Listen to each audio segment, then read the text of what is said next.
All right, Coach, you can just open us up with your thoughts heading into the season, and we'll open up for questions. As always, we're excited. New season. If you can't be optimistic this time of year, you never will be. We've had a excellent summer conditioning starting back at the beginning of June.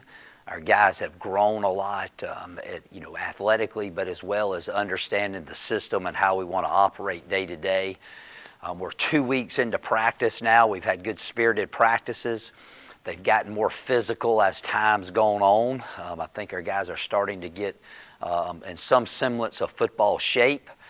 But again, we're really hammering the fundamentals. As always in camp, you're trying to figure out what your depth chart's going to look like. We know a lot of our front line guys, but we brought a lot of freshmen in that weren't able to go through spring practice, that have improved a lot over the course of the summer, and now they're really performing at a high level. So offensively, I think we're going to be a very young and inexperienced group, but I think we have the guys to improve on our lackluster performance last year that we had offensively. We have 2 guys with a lot of game experience, Quincy Crittenden, our quarterback, and then Preston Bird, one of our slot receivers who came on towards the latter part of last year. So the other 9 that'll take the field, this will be their first time getting a lot of full action. So it'd be interesting to see how those guys do when the proverbial lights come on. Defensively, we got an attacking group. Of course, we've got a new defensive coordinator, Scott Sloan, who we got back right before spring practice started there in March. I think he's done a good job of implementing his style of defense. Our guys have taken to it well. Over there, we do have a lot of experience, led by Conroy Cunningham, Jaden Mosley. Those 2 guys are the leaders of our defensive group, and they've been playing at a high level, tremendous leaders. And then special teams, other than Alex Applefield, who's our all-conference long snapper. I'm not sure who we're going to trot out there at kicker or punter. We went and got a couple freshmen, and we got a few transfers in there that are battling for those positions. So that'll be a new group as well. But spirits are high. We have a really good group of guys. I think they're a closer knit group than maybe we've had in years past. And again, it just comes down to how much we'll improve on a day-to-day basis until our opener on August the 28th. Year 2 for Quincy as a starter. Where do you want to see kind of improvement from last year to this year, and what have you seen so far? Well, he's going to be more comfortable in the system, okay? I know in 22, he had some great action there in the latter part of the season, and then in 23 had to back up Mike Hires again. Last year was his first year being the starter, and I thought that he improved as the year went on.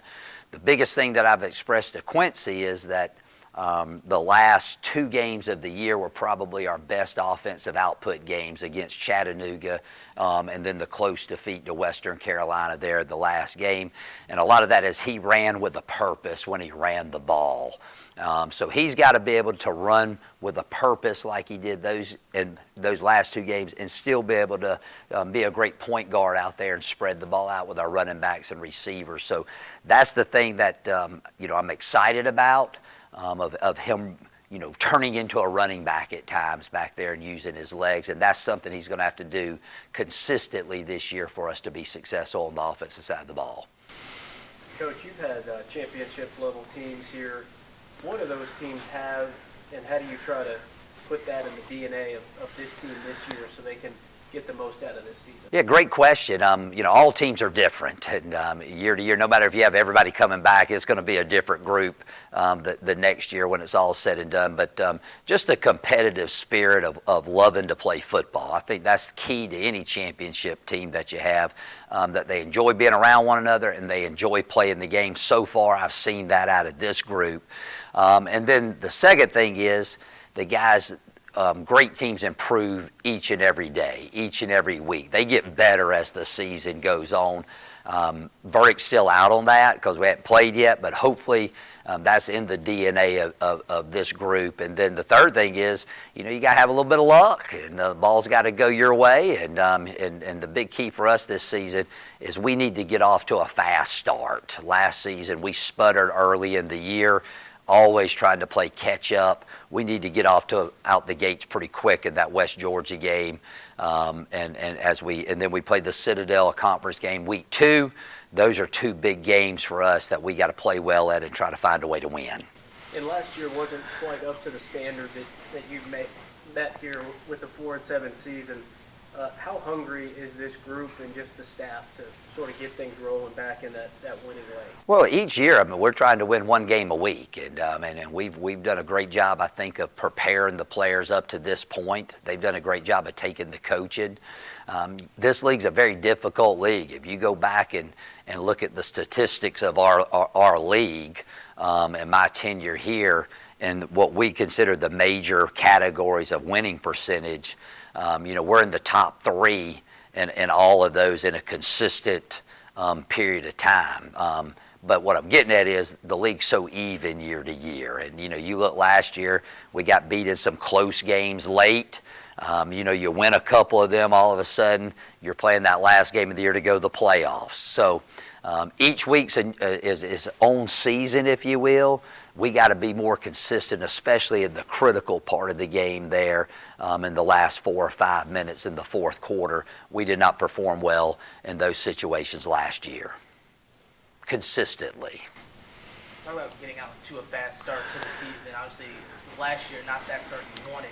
Has anything changed in terms of what you're doing in the fall? Have you seen guys attack the fall differently, especially with young teams, to try and get out to a quick start game 1? Yeah, I thought that this year, we've spread our practices out a little bit more to maybe give a little bit more rest between the practices early on, so that we could have better practices, if you will. And then the way we handled our off-season conditioning, I think is going to really pay dividends this year. We got a new strength coach last year, I think in May.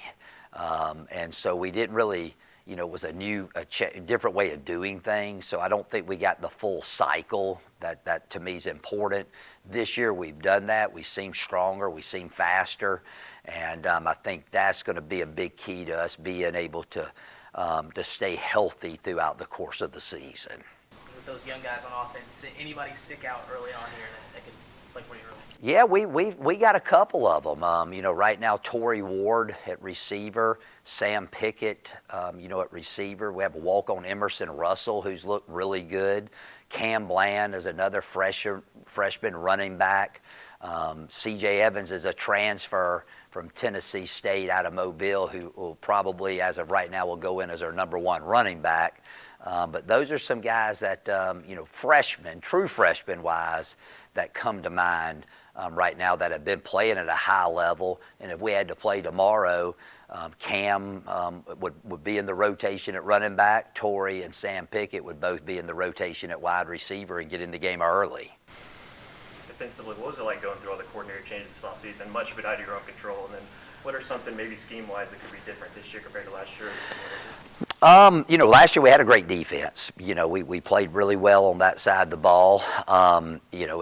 Changing of coordinators and changing of coaches, happens at every level, but especially, at this level, year in and year out. So I would never say that you're a master at anything, but I've become accustomed to having to hire coaches, and that's probably the least fun part of the job, year in and year out. But Coach Sloan brings a wealth of experience. We've been acquaintances and friends for a long time.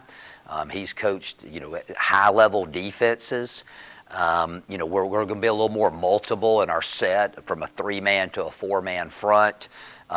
It does cause some problems the way that we do line up.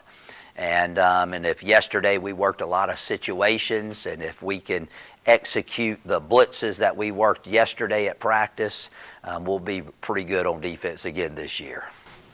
And then sticking with the defense, the last few years you've had to go through the portal to rebuild your secondary. This group specifically has got a lot of experience on that side. What's it been like seeing that kind of secondary kind of grow and trying to find roles for those guys? Yeah, it's been good. We've had to do that, and you kind of get in a wormhole there. So we're trying to build some freshman depth there so that we don't have to be quite as reliant on the transfer portal, really at every position. It's just you see it more at the defensive back position right now. But, Jalik Yancey had a good season for us last year. He's back. We have a true freshman, Dylon Henderson, who actually enrolled midterm. That's been having a good camp. D. Newsome's a guy that really stands out on the at corner now. He's a transfer from Jacksonville State, hails from the North Alabama region. He's a big, long guy, and he's these past couple practices, he's flashed. And then Niall Perkins, a grad transfer from Fordham, was here during the spring, who also we feel like is going to be in the mix this season. I was looking to improve from a season ago. Is there a balance between we're a young team, we're going to build with each game, versus let's get this thing turned around, get a fast start going? And how have you seen the young guys maybe attack that mission of let's flip the script on this season? Well, right now those young guys, they're just worried about the jog through and meetings we have this afternoon, and then in the morning they'll worry about the full padded practice that we have. So you keep it real simple. Try to keep it simple for everybody. The older guys, they've been through the drill, so they know what's ahead of them. The young guys, day by day is all we're working for those guys. But, we're having this conference, and again, appreciate you guys being here and covering our players and our team and our university on the eve of our first full tackle scrimmage. So if we meet again tomorrow afternoon, maybe a few of these names may change, either for the good or bad. So I think we'll find out a little bit more about the guys that are unproven players at Samford after our scrimmage tomorrow.